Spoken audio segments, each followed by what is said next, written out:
Another book review. Today I am going to be reviewing a book, Growing Up in Iowa. This was edited by Clarence A. Andrews, but is a collection of a number of Iowa authors talking about reminiscences of growing up in Iowa. So for those of you not familiar with American geography, Iowa is a state kind of in the central US. It is right here, this purple section right behind me, and yeah, it's pretty flat. It's kind of like in the plain region of the United States, and these are just reminiscences of people who grew up in Iowa. The first thing I noticed, even when I pulled this book off the shelf, is the age of this book. This book is quite old. It was put together in the 1970s, I believe, 1978, and is the collection, a collection of works by authors who had reached at least maturity in their career by the 1970s. So if this book collection was taken up today, I think it would include different authors who would be remembering times maybe in the 40s, 50s, 60s growing up.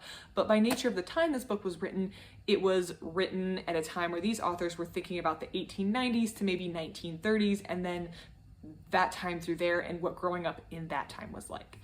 Sometimes when a book ages, it can be a detriment to the book, and that's something that's inevitable. It's really hard to ward off because time does pass and more advances come out, especially if it's things like science or technology. Those fields will advance and bring with it new discoveries, making older books more obsolete. They can still be interesting, but sometimes there is a dated aspect to the book. This book, I thought going into it, would be more interesting due to its age. You're going to be getting a perspective that, unfortunately, I'm assuming many of these individuals have since passed away, but this is a collection of their thoughts, remembering a time that is now, especially those times like the 1890s, really outside of living human memory. So I thought that the age was going to be a huge asset to this book. Also going in, it covers 14 authors, and each of them has a selection. There is a little part at the beginning of each of their selection discussing the author, some of their key works, and a little mini biography of them. As you can see, here's like the author section, and then it goes into their work. Whenever I read something that's a collection from a wide variety of authors, I do tend to find that some are going to be stronger than others. That's just natural. You gravitate more towards some writing styles or the way some author presented things than others. So some are going to be more weaker, and some are going to be stronger than others due to your personal taste. And that's just something that I feel like is a little unavoidable when you're dealing with a book with this many authors. So I did find that to be true. I did feel like some stories resonated with me more than others, and some I just found a little bit more I don't want to say boring because I am talking about someone's personal life experience, but just didn't connect with me as much as the other ones did. That is just, again, unavoidable for having this many authors put their collections into one volume.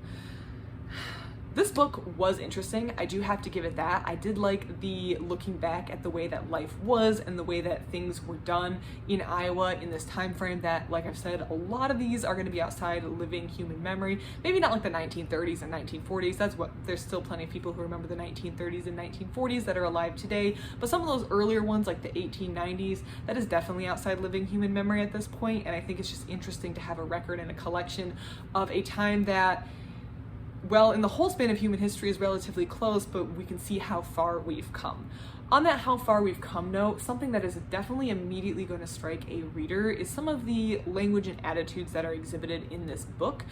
The vast majority of these authors are men. There are a couple women, but there's mostly men, and you can tell that the authors are, as far as I can tell, almost exclusively white. And because of the time frame that we're talking about, there was still quite a ways to go when it comes to equality, primarily when it came to people who were not white, but particularly people who were not white men, because there were,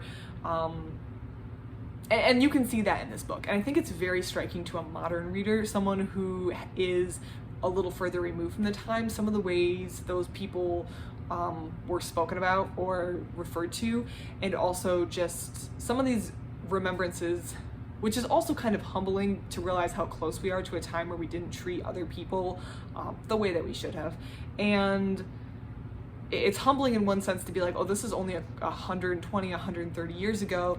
And one of these essays talked about a woman remembering, or I don't remember if it was a woman or a man, but the author was remembering his or her mother's first time voting, and the fact that even though she was voting, she just let her husband kind of fill out the ballot, and thinking too that there was a time of this author when writing it, in living memory, his mother or her mother was unable to vote. And I think about my own grandmother. For a portion of her mother's life, she was unable to vote, and that is, it's so close to living human memory still, that is just, it's interesting, and you wonder why it took so long, but at the same time, it's kind of inspiring to see how far we've come. So it's kind of a two-sided sword. It's disheartening to see some of the way people were spoken about, or some of the things or actions that were done, or the attitudes and prejudices that were had, but also it's inspiring to see how far we've come. I also think it's important to not sugarcoat history or pretend like things didn't happen when they did. These were, again, the author's recollections of the way things were, and I don't think that saying this is the way things were necessarily should be us saying, and this was okay. I think that implication shouldn't follow any of this. Not everything that's depicted in growing up in Iowa was okay. In fact, a lot of stuff that's depicted in here would be things that we would definitely not want to include in our modern society, but I don't think there's any point, and I think it's actually dangerous to kind of sugarcoat history and say, well, let's not think about the things that did happen. And I think the authors do a good job of just laying out the way life was in the time of their childhood in Iowa. I think if you are from Iowa, you're familiar with Iowa, you have interest in learning about how life happened on the plains and small towns in Iowa, in the late 1800s, early 1900s, this would be a very interesting book. I think the age is a benefit to the book, and I think it kind of exposes both on one side the sad realities of life during that time, but also on a positive note, how far we've come as a society. Even though sometimes it's discouraging to think about how far we still have to go, I think it's very positive to focus and meditate on the ways that we have improved as society since these times that this book was written about. Overall, I'd probably give this a 3-star. It kind of varies. It's hard to rate something like this because each story varies so much, but I think it's something that's worth reading if you have an interest in this time period, in this area of the United States, or in personal memoirs in very short essay forms. I think you would find this interesting. If you have any thoughts on this book, I would love to hear it. Otherwise, thank you so much for watching, and I hope you have a great rest of your day.